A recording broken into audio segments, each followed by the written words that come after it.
자, 안녕하세요, 여러분. 오늘은 저희가 뭘 할 거냐 하면 국제학술지의 수거 어떻게 해야 되는지 요 내용을 좀 설명을 드리도록 하겠습니다. 아시겠죠?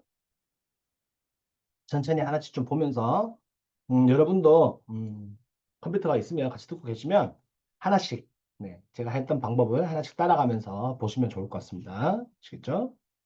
자, 여기 좀 키고요. 시작해 보겠습니다. 네.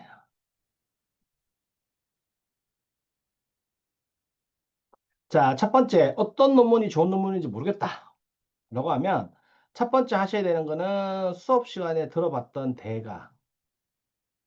다시 표현하면 여러분이 이제 전공별로 배우는 이제 교과서, 교재에 나오는 유명하신 분을 말씀을 드리는 겁니다.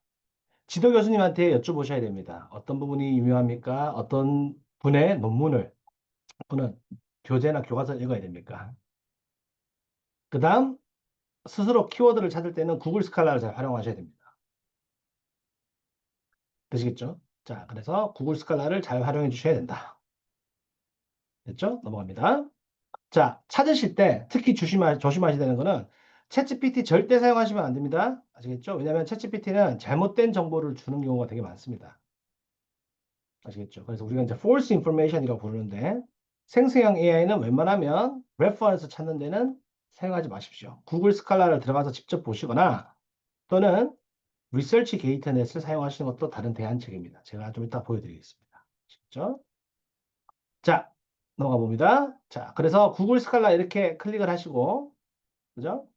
구글 스칼라 이렇게 클릭하시면 이렇게 화면이 뜨잖아요. 자, 그러면 예를 들어서 저 같은 경우에는 예를 들어서 English, Language Teaching in Korea 제가 찾아놨네요. 이렇게 키워드를 선택을 하시고 그리고 제가 강조하는 부분은 최근 5년간에 먼저 찾아보시는 게 좋다. 자, 그래서 이렇게 PDF 파일이 뜬다라고 하면 실제 클릭을 하셔서 이게 PDF 파일로 있어서 원래 있는 논문인지 제대로 된 논문인지를 확인하셔야 됩니다. 아니면 이렇게 클릭을 하시면 그 저널의 홈페이지에 들어가기도 합니다. 그러니까 파일이 이렇게 다운받기도 되지만, 그죠? 아니면 이 저널에 들어갈 수 있게 홈페이지로 이렇게 연결되기도 합니다. 그래서 이걸 반드시 확인하셔야 된다. 이게 첫 번째고. 그 다음, 다들 구글 아이디가 있으시잖아요. 그러면 구글 아이디가 있으면 구글 아이디에 구글 스칼라에서 여기서 My Profile 보이시죠? 여기 왼쪽에 My Profile. 이걸 누르시면 본인만의 프로파일, 그러니까 본인들도 이제 논문 쓰시면 이런 식으로 쭉 정리를 하실 수 있습니다. 저 같은 경우에는 공동 저자도 여기 보이시고 그리고 이렇게 얼마나 사이테이션이 많이 되느냐 그러니까 다른 사람이 내 논문을 얼마나 인용했느냐 이런 것들도 하나 눌러서 통계로 확인해 볼 수 있죠. 그죠? 그래서 자 강조드리는 건 구글 스칼라를 클릭을 하셔서 그죠? 실제 논문 검색이 되는지 실제 있는 파일인지 그리고 이 논문에 대한 통계는 제대로 되어 있는 건지 이런 것들을 확인을 해 보시는 게 굉장히 중요합니다. 아시겠죠? 자, 요거를 반드시 확인을 좀 해주셔야 됩니다. 자, 그 다음 구글 스칼라를 찾았는데 논문이 없다, 파일이 없다, PDF 파일이 없다라고 할 때는 리서치 게이트넷으로 가시는 거예요. 그래서 저도 리서치 게이트넷에서 많은 정보들을 찾습니다. 리서치 게이트넷은 이런 식으로 진짜 제 홈페이지인데 저도 이제 구글 스칼라에 없는 논문들, 제가 쓴 논문들 중에서 그러니까 이렇게 생각하시면 됩니다. 어떻게 설명하는 게 제일 좋냐면 학교 도서관들이 유명한 저널, 탑티어 저널들은 다 구독을 해요. 근데 구독을 다 할 수는 없잖아요. 세상에 있는 모든 저널들을. 그러면 어떤 것들은 어떤 출판사는 구독을 하고 어떤 출판사는 구독을 안 하거든요. 그러니까 구글 스칼라를 검색을 하셨을 때 어떤 논문들을 원본을 PDF로 다운받을 수 있는 그런 논문들이 있는 반면에 그렇지 않은 논문들도 있어요. 그러면 어디로 가셔야 된다?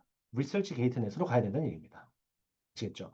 그래서 리서치 게이트넷으로 가셔서 이런 식으로 찾아봐야 되는 거예요. 그럼 리서치 게이트에 들어가면 이런 식으로 그죠? 초등 영어 교육 이런 거 있잖아요. 그죠? 그래서 제가 결론적으로 저는 뭐 잉글리시 랭귀지 티칭 이런 식으로 이렇게 칩니다. 그러면 여기에 있는 저널들 쭉 나오고 이렇게 리서치 연구 주제별로 저널별로 사람별로 그죠? 이렇게 나오고 그리고 지문별로 직장도 이렇게 찾을 수 있고 아주 많습니다. 여기 있는 리서치 게이트넷을 여기 있는 키워드를 통해서 잘 한번 찾아보셔라.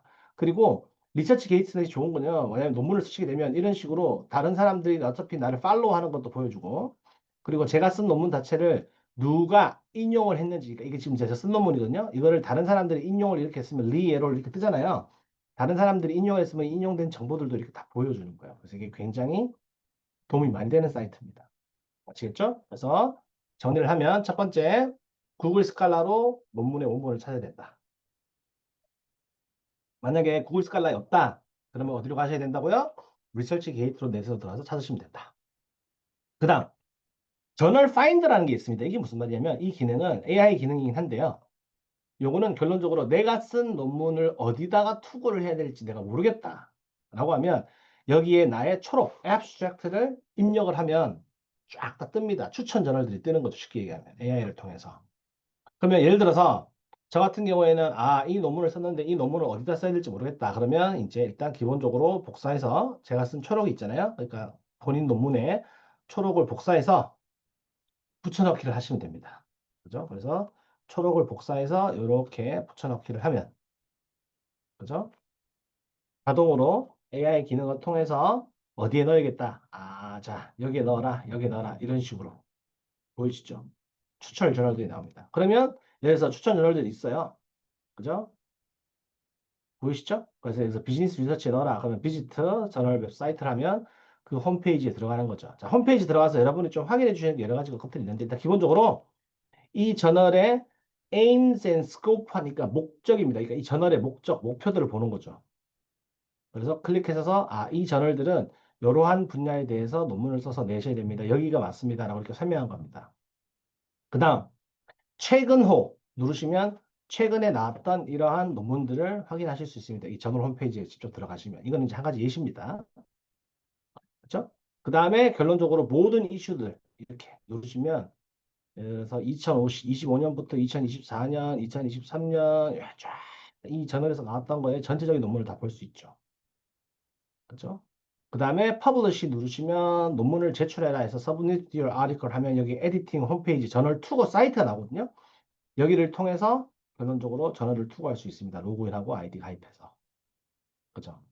그래서 이러한 정보들을 다 어디서 확인하셔야 되나? 예를 들어서 Guide for Authors 하면 이거는 논문의 양식하고 이런 것들을 다 보여주는 거거든요. 그죠? 피어 리뷰 어떻게 되고 뭐 이런 것들 다 설명하고 있습니다.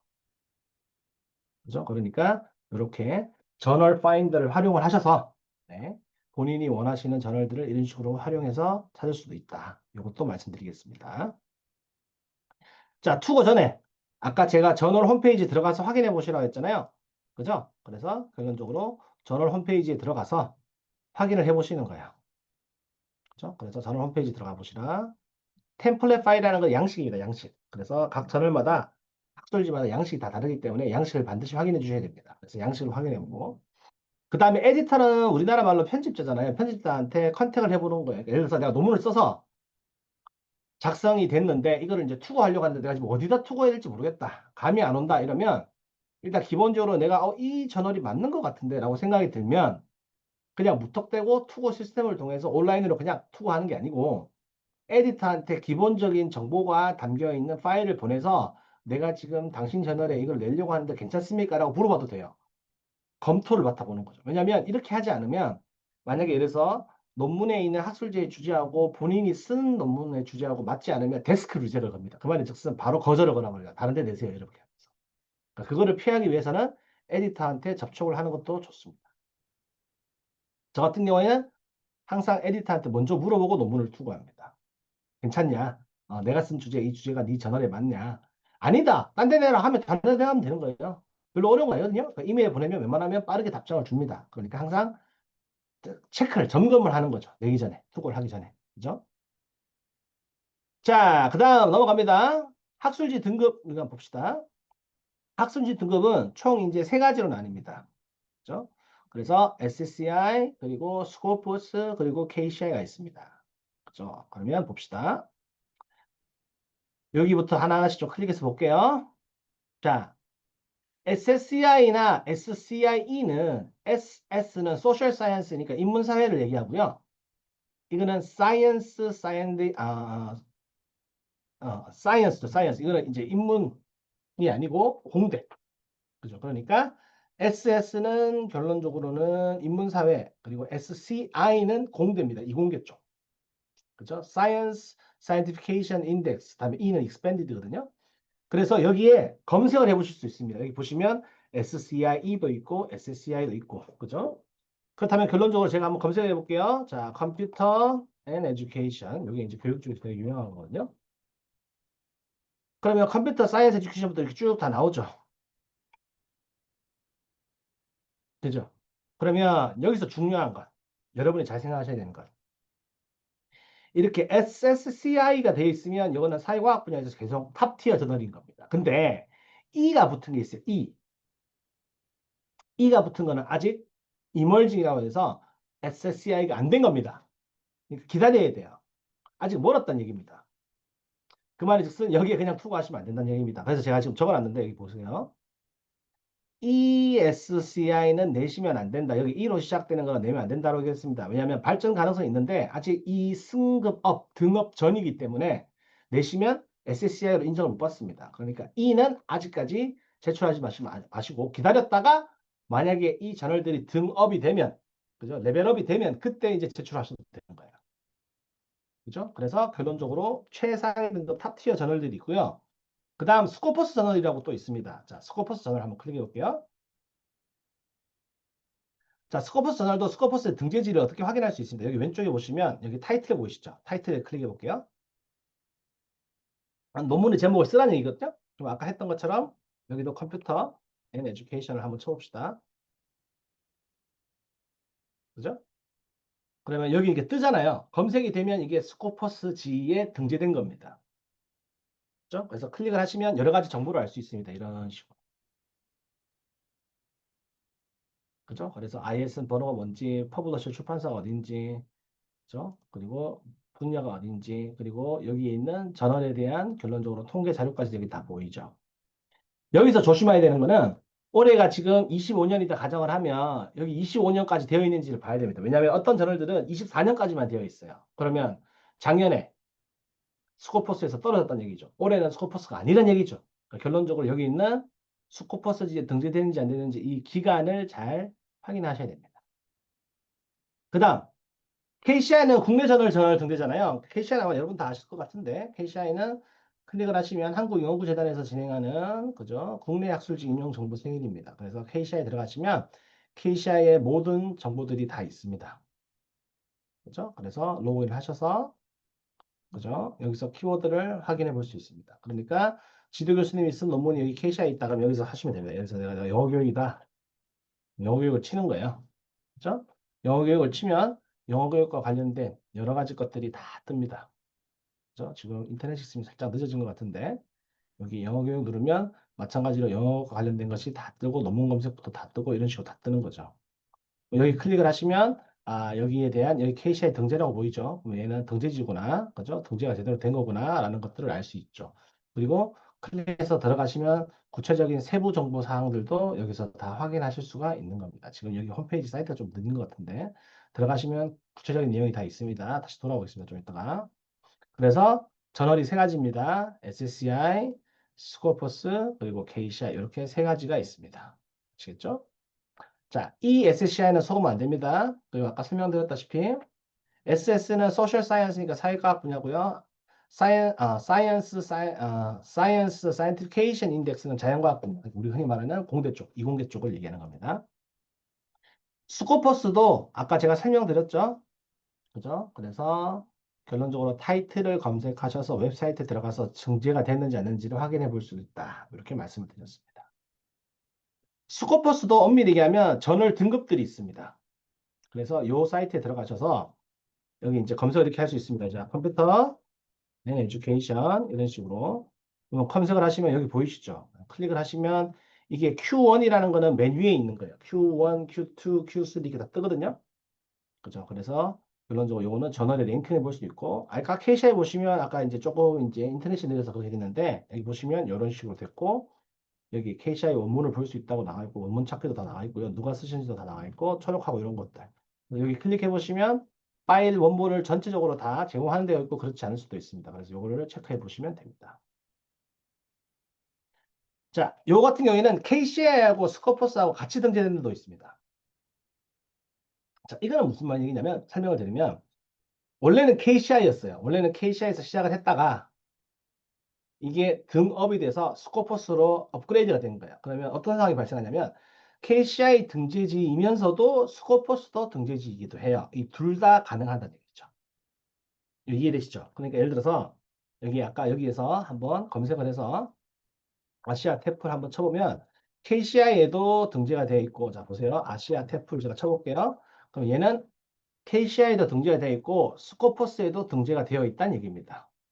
그죠? 그래서 아까 여기 한번 봅시다. 여기 돌아와서 여기에 네, 오늘 인터넷이 영 그러네요. 여기에 보시면 자 아시아 태풀 이렇게 누르면 아시아 태풀이 뜨거든요.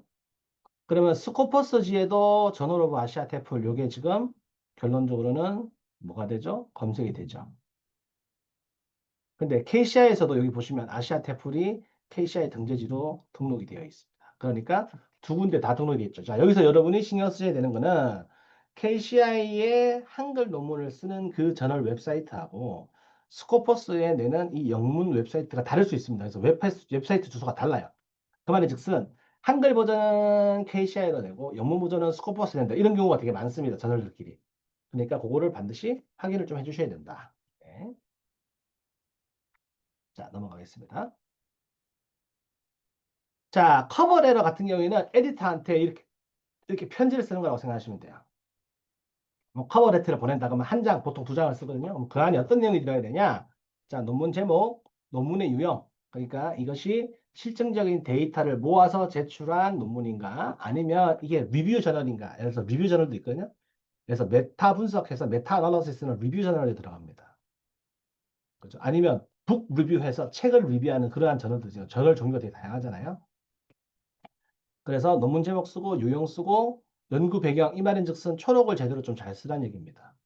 초록 잘 쓰고 저널하고 주제가 잘 맞다라는 걸 어필을 하고 그죠? 그러니까 에디터한테 이런 식으로 편지를 써서 보내면 돼요.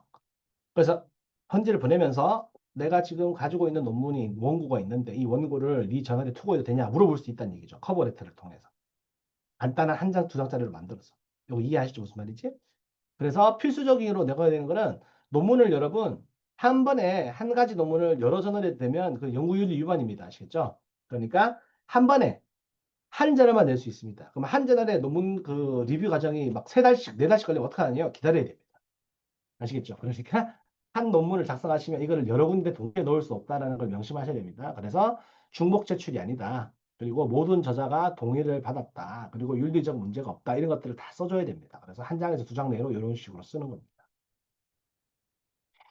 자, 다음 논문을 제출하실 때 여러 가지 것들을 이제 쓰게 만드는데 그 저널 투고 웹사이트를 가시면 이런 것들을 다 쓰게 만듭니다. 예를 들어서 저자들이 어떻게 기여를 했느냐. 그러니까 저자가 두 명이면 두 명이 어떻게 됐는지를 구체적으로 쓰라고 합니다. 그래서 예를 들어서 이렇게 쓸 수 있습니다. 저자가 세 명이면 1저자의 이니셜을 따서 1저자는 이러한 일을 했고요. 2저자는 이러한 일을 했고요. 3저자는 이러한 일을 했다. 이렇게 나오는 거죠. 그 다음 연구가 지원을 받았다. 이게 무슨 말이냐면 펀딩을 받았다. 이 말이 무슨 말이죠? 네. 여러분이 랩에서 일을 하는데 실험실에서 또는 어떤 연구팀에서 일을 하는 데 있어서 지도 교수님께서 국가의 지원을 받았다. 예를 들어서 뭐 교육부다, 뭐 과학기술부다 이렇게 지원을 받아서 쓰는 연구다 하면 펀딩이 있잖아요. 그러니까 이 돈을 지원받아서 수행된 연구라는 거를 보여주는 거예요.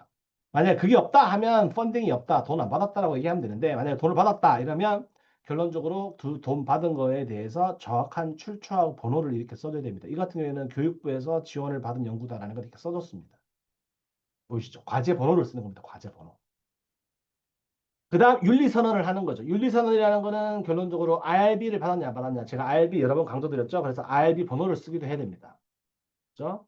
그리고 그 다음에 결론적으로 이해 충돌이라는 건 뭐냐면 예를 들어서 저자들끼리 합의가 안 된 상태에서 누가 이렇게 지원을 해버릴 수 있잖아요. 그러니까 예를 들어서 A, B, C 전화가 있는데 A 전화는 이 전화를 내지 말자 그랬는데 B 전화는 내자고 그랬어요.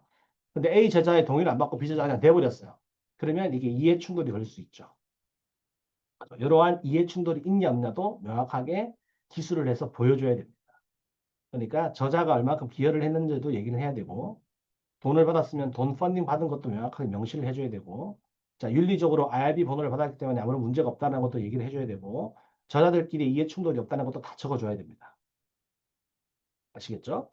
자, 그다음 투고 전략을 말씀드리면 보통의 그러니까 이제 이론적으로는 가장 좋은 방식은 맨 처음에 탑티어 저널에 그러니까 논문을 열심히 잘 쓰셔갖고 탑티어 저널에 먼저 제출을 하고 그리고 떨어지면 밑에 단계로 이렇게 내려오는 게 좋습니다. 하지만 보통 탑티어 저널 같은 경우는 여러분 한번 생각해 보시면 전 세계에서 수많은 원고들이 제출이 되잖아요. 그거를 기다리는 시간도 엄청나게 많이 걸려요. 그럼 저도 이제 에디터로서 한 저널에 이제 봉사를 하고 있는데 기본적으로 수십 개 저널들이 막 오잖아요. 그리고 원고를 순서대로 리뷰하는 사람들한테 뿌려야 되잖아요. 그럼 이거를 기다리는 시간도 엄청나게 대기가 많이 걸려요. 그러니까 결론적으로 논문 투구를 어떻게 해야 되느냐? 이론적으로는 탑 저널부터 하나하나 떨어져서 내려오는 게 좋은데 시간상의 문제가 이제 만약에 이슈가 된다면 구분을 하세요. 내가 이 논문을 탑 저널에 넣겠다. 그러니까 프로젝트를 여러 개 할 거니까 하나만 하는 경우는 거의 잘 없거든요. 프로젝트를 여러 개 할 거니까 내가 이 저널은 탑 저널에 넣겠다. 또는 내가 이 저널을 KCI 먼저 가겠다. 스코퍼스에 가겠다. 이런 식으로. 보통 KCI고 스포서스는 6개월 안에 빠르게 나옵니다. 하지만 여기 있는 탑 저널 SCI나 SCIE 같은 경우에는 1년씩 막 넘어가기도 하거든요. 그러니까 이거를 잘 구분을 하셔야 됩니다. 쉽게. 되셨죠? 자, 그 다음 APEC은 뭐냐면 논문 계재료입니다. 그래서 논문 계재료. 이 논문 계재료는 왜 필요한 거냐면 일단 우리가 논문을 투고하면 아까 제가 말씀드렸다시피 각 학교의 도서관에서 또는 각 학교에서 기관별로 저널을 구독하는 게 있고 구독하지 않는 게 있잖아요. 그러니까 예를 들어서 구독을 안 했으면 그 논문의 본문에 원본에 제가 접근이 안 되죠. 그러면 이 접근을 많이 하기 위해서 저자들한테 돈을 좀 십시일반 걷어가지고 오픈 액세스를 만드는 거예요. 그러니까 오픈 액세스라는 건 뭐냐면 내 논문이 누구한테나 다 접근 가능한 거예요. 그게 오픈 액세스예요. 근데 오픈 액세스를 안 하면 돈을 낼 필요가 없죠. 그러니까 내 논문을 오픈 액세스에서 돈을 좀 내고 할 것이냐, 논문 계좌료를 낼 것이냐, 그렇지 말 것이냐고 또 결정을 해야 되는데 제 추천은 개인적인 추천은 이렇게 이제 MDPI 이제 계열의 저널들이 있거든요. 이게 보시면 클릭을 해보시면 엄청나게 많은 논문들이 이렇게 나와요. 엄청나게 많은 거죠. 그죠? 그러니까 결론적으로 이러한 저널들은 여러 가지 옵션과 다양성이 있어서 제출하기는 좋은데 비용이 조금 듭니다. 그래서 그거는 교수님께서 예를 들어서 펀딩이 있어서 논문 계재료가 지원이 된다라고 하면 제출하지만 아마 여러분이 학생 입장에서 초보 연구자 또는 신진 연구자 입장에서는 이렇게 큰 돈을 내기는 좀 어려울 겁니다. 그래서 그거는 잘 선택을 하셔야 됩니다. 그러니까 연구팀과 기조 교수님과 잘 의논하셔서 결정을 하셔라. 아시겠죠? 보통 이제 여러 가지 것들이 있는데 여기 지금 제가 보니까 여기 봅시다. 자, 여기 이게 스위스 프랑이에요. 단위가 스위스 프랑. 그래서 1,500부터 2,500까지 있잖아요. 이게 이제 우리나라 돈으로 치면 한 300만 원까지 됩니다. 굉장히 비싸죠. 한 편에 300만 원이면 되게 작은 돈이 아니잖아요. 여러분 지금 거의 한 학기 등록금이에요. 그죠? 그러니까 이러한 부분들은 지도 교수님 그리고 연구팀들하고 돈을 같이 모아서 내든 아니면 다른 데 제출을 하든 의논을 하셔서 결정을 하셔야 됩니다. 그 다음 여러분이 이제 영어 논문을 썼는데 아무래도 이제 우리가 외국어로서 영어를 하다 보니 우리 제1언어가 영어가 아니잖아요. 그러니까 외국어로서 그리고 도구로서 학술적인 도구로서 영어를 사용해서 논문을 쓰다 보니 에디팅 할 수 있는 여러 가지 툴들이 필요합니다. 그죠? 그래서 결론적으로 그랜마리와 오늘 소개해 드릴 거는 퀼봇 이 두 가지를 소개를 드릴 겁니다. 일단 기본적으로 그랜마리 같은 경우에는 여기 볼게요 한번. 자, 그랜마리 같은 경우에는 쓰여져 있는 것들에 대해서 그랜마 문법들을 다 잡아줍니다. 그죠? 그래서 여기서 U 다큐먼트 누르시고요. 그럼 논문을 어떤 식으로 써야 되는지 입력할 수 있는 걸 그러한 칸이 뜹니다. 이렇게 뜨죠. 자, 이거 누르면 여기 지금 보이시죠? 이런 식으로 다 수정할 수 있는 것들 여러 가지 것들을 추천을 해준다는 얘기죠. 이렇게 보이시죠? 이게 이제 그랜마리입니다. 아시겠죠? 첫 번째 그랜마리. 여러분이 써서 내가 아직 완벽한 문장, 맞춤법, 문법, 뭐 단어, 의석해 이런 것들 잘 모르겠다 이러면 공짜 버전에 무료 버전의 그랜마리를 사용하시면 됩니다. 자, 그 다음 두 번째 소개시켜드릴 이 퀼봇이라는 건요. 여기서 가장 좋은 기능, 유용한 기능들은 AI를 잡아줍니다. 여기서 보시면 AI 디텍터 있죠. 그러니까 AI로 글을 썼느냐 아니냐를 판단해 주는 거예요. 그래서 여기에 복사해서 붙여 넣으셔서 디텍트 AI 누르시면 이게 AI를 얼만큼 사용했냐 안 했냐를 보여줍니다. 그러니까 이 같은 경우에는 AI를 이렇게 좀 많이 사용했죠. 보니까. 그러니까 이런 것들을 체크해 볼 수 있다는 겁니다. 그래서 결론적으로 그래머리 퀘어본 쓰시고 저희 이제 창원대 도서관에서 이걸 구독을 했을 겁니다. 카피킬러. 카피킬러는 어떤 개념이 있냐면 GPT로 쓴 글이 있니 없냐, AI로 쓴 글이 있니 없냐를 잡아낼 수 있어요. 표절 기능. 근데 중요한 것은 여기서 제가 꿀팁을 드리면 AI라는 게 아무리 잡아도 아까 말씀드렸다시피 이게 지금 퀼봇이 이렇게 잡아도 이게 100% 확신하진 않아요. 100% 완벽한 건 없어요. AI가 지금 현재 상황에서는. 물론 앞으로 시간이 많이 흘러가지고 완벽한 100%짜리 AI가 나올 수도 있지만 현재 단계에서는 그렇지 않다는 겁니다. 그러면 AI가 100% 완벽하지 않은 상태에서는 뭘 해야 됩니까? 네. 여러분이 쓴 원래의 원본 파일을 잘 저장해 두시고 그거를 에디팅 도구를 사용해서 이렇게 변화됐다라는 수정된 파일 두 가지를 동시에 가지고 있어야 돼요. 왜냐면 저도 이제 국사주지에 투구를 하잖아요. 투구를 하다 보면 AI 수치가 되게 가끔씩 높게 나올 때가 있어요. 그러면 원본 파일을 요구를 합니다.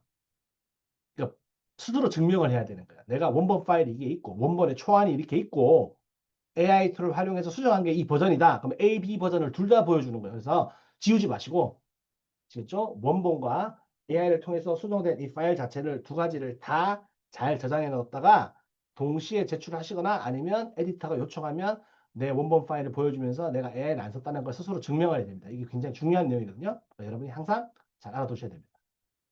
아시겠죠? 이거 명심하셔야 됩니다. 여러분 오늘 강의에서 제일 중요한 내용을 말했습니다.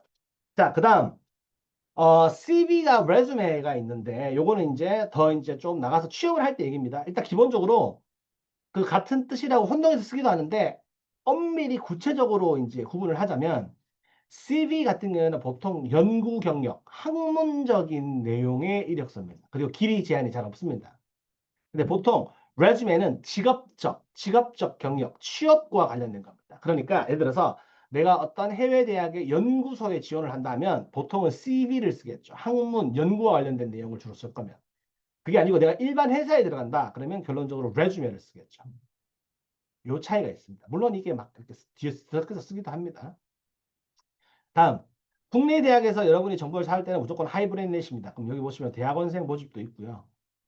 그죠? 여러 가지 직장, 잡 이런 것들, 대학원생들 채용하는 것들 이런 것도 보이시죠?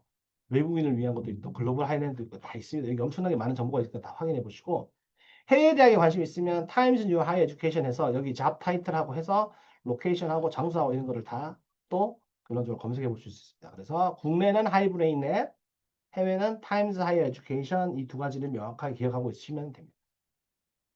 자, 일본에 취업할 때 이런 사이트가 있습니다. 자, 이것도 한번 확인해 보세요. 아시겠죠? 일본에 관심 있으신 분들은. 자, 그 다음 개인 학술 프로필을 저는 구축하라고 얘기합니다. 무슨 얘기냐?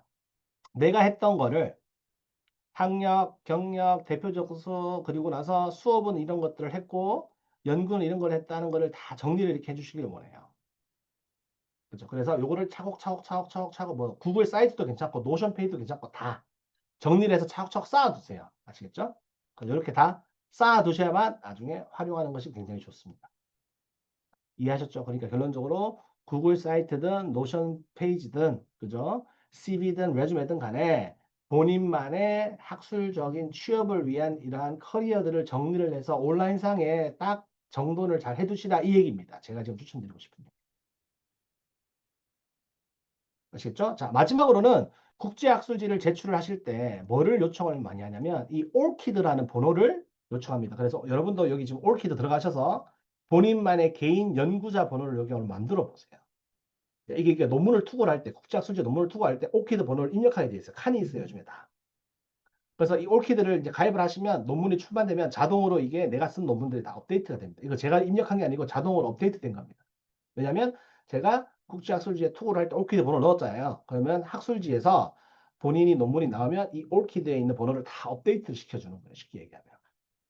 아시겠죠? 그러니까 그런 식으로 이게 나만의 연구자 번호다라고 해서 이 연구자 번호를 클릭을 해서 딱 치면 다 들어올 수 있도록 되어 있는 거죠. 쉽게 얘기하면. 요거 무슨 말인지 이해하시죠? 자, 이런 식으로 할 수 있으니까 이렇게 꼭 해보시기 바랍니다. 그래서 오늘 숙제 올키드 번호를 만들자. 이해되셨죠? 자, 그래서 오늘은 국제학술지를 논문을 어떻게 찾고 에디팅은 어떻게 하고 그리고 국제학술지의 레벨이나 저널의 등급들은 뭐고 탑티어 저널부터 여러 가지가 있고 어떻게 하면 투고하는 건지에 대한 구체적인 꿀팁들, 그죠? 제안들을 쫙 팁들을 다 줬으니까 요거 잘 PPT 확인하시고 여기 링크들이 지금 다 들어가 있죠. 이 PPT 파일 안에 링크를 하나하나씩 다 클릭해서 본인들도 확인해 보시기 바랍니다. 아시겠죠? 자, 오늘은 여기까지 하겠습니다. 수고하셨습니다.